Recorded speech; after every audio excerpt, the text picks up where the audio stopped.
আসসালামু আলাইকুম রহমতুল্লাহি ওবরাকাতুহ। সুপ্রিয় দর্শক, চলছে মাহে রমাদানুল মুবারক, রহমত, মাগফিরাত এবং নাজাতের মাস। আল্লাহর হাবিব সাল্লাল্লাহু আলাইহি ওয়াসাল্লাম হাদিস শরীফের মধ্যে আমাদেরকে উদ্বুদ্ধ করেছেন এই মাস জুড়ে আমরা যেন আল্লাহ সুবহানাহু ওয়া তাআলার নৈকট্য হওয়ার জন্য কাজ করি, আমল করি। প্রিয় হাবিব সাল্লাল্লাহু আলাইহি ওয়াসাল্লাম অন্যান্য মাসের তুলনায় এই মাসে অধিক পরিমাণে আমলের প্রতি মনোযোগী হতেন। মাস আসার আগেই নবীজি দোয়া করতেন, আল্লাহুম্মা বারিক লানা ফি রজব ওয়া শাবান ওয়া বাল্লিগনা রমাদান। প্রিয় দর্শক, আমরা সেই মাসেরই প্রথম দশক পেরিয়ে দ্বিতীয় দশকে এসে উপনীত হয়েছি। আমাদের এখন হিসেব করার সময় এসেছে, এই দশকে আমরা কতটুকু আমল আগে করেছি আর আগামীর এই দশকে আমরা কতটুকু আমল করব।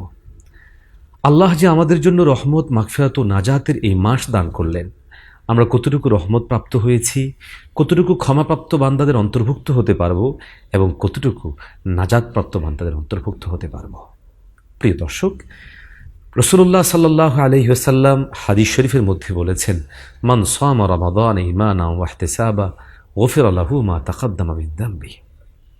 নবীজি সাল্লাল্লাহু আলাইহি ওয়াসাল্লামের এই বক্তব্য থেকে স্পষ্ট হয়ে যায়, এই রমজানকে আমরা যদি ঈমানের সাথে এবং আমরা যদি আল্লাহর পক্ষ থেকে ক্ষমাপ্রাপ্তির প্রত্যাশা নিয়ে এটাকে ঠিকঠাক মতে রাখতে পারি, তাহলে অবশ্যই আল্লাহ সুবহানাহু ওয়া তাআলা আমাদেরকে ক্ষমা করে দিবেন। তাই আমাদেরকে সিদ্ধান্ত নিতে হবে, আগের দশক আমরা কিভাবে কাটিয়েছি, আগামীর দশকটা আমরা কিভাবে কাটাবো। আমরা যদি সিদ্ধান্ত গ্রহণ করি এবং আমলের মাধ্যমে এই মধ্যম দশককে কাটাই, তাহলে অবশ্যই আমরা আল্লাহর পক্ষ থেকে ঘোষিত যাবতীয় নেয়ামত রাজি আমরা পাব।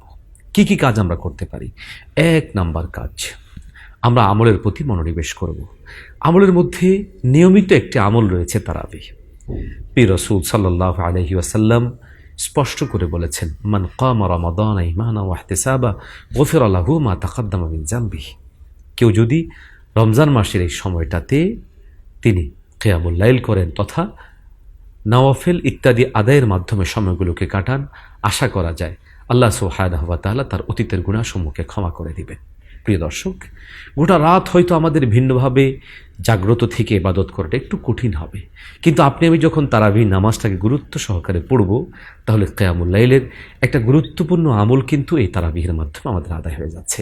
অতএব আমাদের অবশ্যই তারাবিহের প্রতি মনোনিবেশ করতে হবে এবং 20 রাকাত তারাবিহ আমরা অবশ্যই পড়ব। তারাবিহ নামাজের পাশাপাশি আমাদেরকে দ্বিতীয় যে কাজটা অত্যন্ত গুরুত্বের সাথে করা লাগবে, সেটা হচ্ছে তেলাওয়াতু কোরআনুল কারীম। পবিত্র কোরআনুল কারীমকে অবশ্যই গুরুত্বের সাথে তেলাওয়াত করতে হবে। আল্লাহ সুবহানাহু ওয়া তাআলা কোরআনে হাকিমে বলেছেন, শাহরু রমাদান আল্লাযী উনজিলা ফীহিল কোরআন। রমজান মাস তো সেই মাস যেই মাসে আমার রব আমাদের জন্য কোরআনুল কারীমকে দান করেছেন। অতএব আপনি আমি আমরা সবাই যেন কোরআনুল কারীমের প্রতি তেলাওয়াতে অধিক পরিমাণ মনোযোগী হই। তেলাওয়াতের পাশাপাশি তাদাব্বুরে যেন মনোযোগী হই।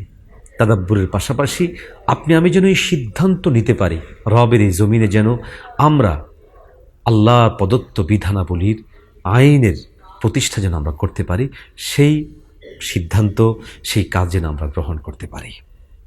3 নাম্বার আমরা যে কাজটা করব সেটা হচ্ছে একান্তভাবে তওবা করা, ইস্তেগফার করা। দেখুন, আল্লাহ রাব্বুল আলামিন কোরআনুল কারীমের বিভিন্ন জায়গায় আমাদেরকে উদ্বুদ্ধ করেছেন, ফাকুল তাস্তাগফিরু। আল্লাহ বলেছেন, দেখো আমি তোমাদেরকে, আল্লাহ রাসূল সাল্লাল্লাহু আলাইহি ওয়াসাল্লামের মাধ্যমে আমাদেরকে উদ্বুদ্ধ করেছেন আমরা যেন ইস্তেগফার করি। আমাদের আরেকটা মৌলিক কাজ হবে তওবা করা। মুমিন যখন তাওবা করে, প্রিয় রাসূল সাল্লাল্লাহু আলাইহি ওয়াসাল্লাম বলেন, আত-তাইবু মিনায যামবি কামা লা যামবা লাহু। কেউ যখন তাওবা করে, তো আল্লাহর পক্ষ থেকে তাকে এমন একটা পজিশনে পৌঁছিয়ে দেওয়া হয় যেন তার কোনো গুনাহই ছিল না। এজন্য আমাদেরকে খুব বেশি পরিমাণ তাওবা করা চাই। প্রিয় দর্শক, আপনি আমি যদি এই সময়টাকে নিয়মতান্ত্রিকভাবে কাটাতে পারি, আল্লাহ সুবহানাহু ওয়া তাআলার জন্য আপনি আমি যদি নিজেকে নিবেদন করতে পারি, আমি প্রত্যাশা করব অবশ্যই আল্লাহর পক্ষ থেকে আমরা ক্ষমাপ্রাপ্ত এবং নাজাতপ্রাপ্ত বান্দাদের অন্তর্ভুক্ত হতে পারব। প্রিয় দর্শক, আরেকটা আমলের কথা না বললেই না, সেটা হচ্ছে আমরা অবশ্যই গোপনে সদকা করার চেষ্টা করব। আল্লাহ তাআলা পবিত্র কোরআনে হাকিমের মধ্যে ইরশাদ করেছেন, বান্দা যখন কোনো দান করে তখন সেই দান তার যে সমস্ত গুনাহ রয়েছে ওই সমস্ত গুনাহের জন্য সেটা কাফারা হয়ে যায়। অতএব আপনি আমি বেশি বেশি করে দান করার চেষ্টা করব। আরেকটা কাজ আমরা করার চেষ্টা করব, সেটা হচ্ছে অধিক পরিমাণে নামাজে মনোযোগী হব, আল্লাহর প্রতি মনোনিবেশ করব। এভাবে আমরা যদি আমাদের পুরো সময়টাকে কাজে লাগাতে পারি, রমজানের এই দশককে আমরা যদি আল্লাহর সন্তুষ্টির জন্য কাজ করতে পারি, আমরা প্রত্যাশা করি, আশা করি ইনশাআল্লাহ আল্লাহ সুবহানাহু ওয়া তাআলা তার প্রিয় হাবিবের মাধ্যমে যে ঘোষণা দিয়েছিলেন আমাদের জন্য ক্ষমার, আমাদের জন্য মাফের, আমাদের জন্য নাজাতের, আমরা অবশ্যই সেটা প্রাপ্ত হব। তাই আসুন রমজানের এই দশকটাকে আমরা আমলের মাধ্যমে সাজিয়ে তুলি, আমলের মাধ্যমে আমরা পুরো সময়টাকে কাটানোর চেষ্টা করি। আল্লাহ সুবহানাহু ওয়া তাআলা আমাদের সবাইকে তৌফিক দান করেন। আমিন। ওয়া আখিরু দাওয়ানা আলহামদুলিল্লাহি রাব্বিল আলামিন।